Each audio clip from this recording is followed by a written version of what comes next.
Presiden Iran Masoud Pezeshkian melontarkan peringatan keras kepada Amerika Serikat, Israel, dan negara-negara Eropa. Ia menegaskan, jika Iran kembali diserang, negaranya akan memberikan respon yang jauh lebih tegas. Pernyataan ini muncul di tengah meningkatnya tekanan militer dan diplomatik terhadap Teheran.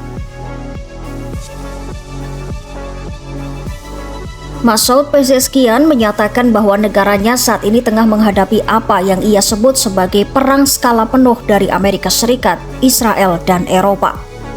Menurutnya, tekanan yang datang bukan hanya dalam bentuk serangan militer, tetapi juga melalui sanksi ekonomi dan tekanan politik internasional. Dalam wawancara dengan situs resmi pemimpin tertinggi Iran Ayatollah Ali Khamenei, Pezeshkian menegaskan bahwa pihak-pihak tersebut tidak menginginkan Iran berdiri kuat dan mandiri. Ia menilai strategi yang digunakan bertujuan melemahkan negara itu dari berbagai sisi secara bersamaan. Pezeshkian secara terbuka memperingatkan bahwa setiap serangan baru terhadap Iran akan dibalas lebih keras. Ia menyebut angkatan bersenjata Iran kini berada dalam kondisi yang lebih siap dibandingkan saat serangan sebelumnya.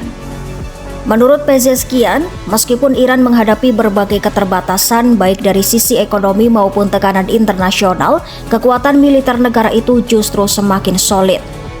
Baik dari segi peralatan maupun sumber daya manusia, Iran diklaim lebih kuat dibandingkan 6 bulan lalu ketika Israel dan Amerika Serikat melancarkan serangan. Pernyataan Presiden Iran ini disampaikan menjelang pertemuan penting antara Perdana Menteri Israel Benjamin Netanyahu dan Presiden Amerika Serikat Donald Trump.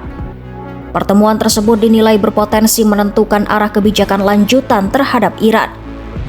Situasi kian rumit setelah Perancis, Jerman, dan Inggris memberlakukan kembali sanksi PBB terhadap Iran pada September 2025 terkait program nuklir Teheran.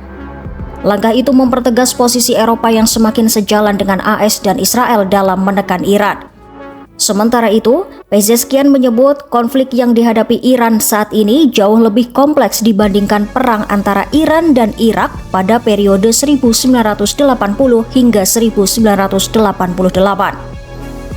Ia menilai bentuk perang modern yang dihadapi Iran mencakup dimensi militer, ekonomi, teknologi, dan informasi secara bersamaan.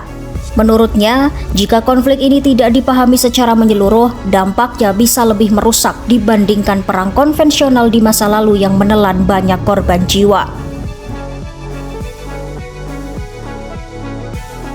AS dan sekutunya menuduh Iran berupaya mengembangkan senjata nuklir, tuduhan yang berulang kali dibantah oleh Teheran. Iran bersikeras bahwa program nuklirnya semata-mata untuk kepentingan damai. Sejak kembali menjabat sebagai Presiden AS pada Januari 2025, Donald Trump menghidupkan kembali kebijakan tekanan maksimum terhadap Iran.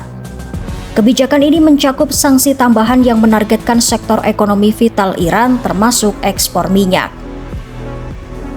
Tekanan ini bertujuan mempersempit ruang gerak ekonomi Iran dan membatasi pendapatannya di pasar global. Sementara itu, laporan terbaru menyebutkan saat Netanyahu bertemu Trump di resor Mar-a-Lago, Florida, ia akan mendorong opsi tindakan militer lanjutan terhadap Iran. Kali ini fokusnya disebut-sebut akan diarahkan pada program rudal Teheran.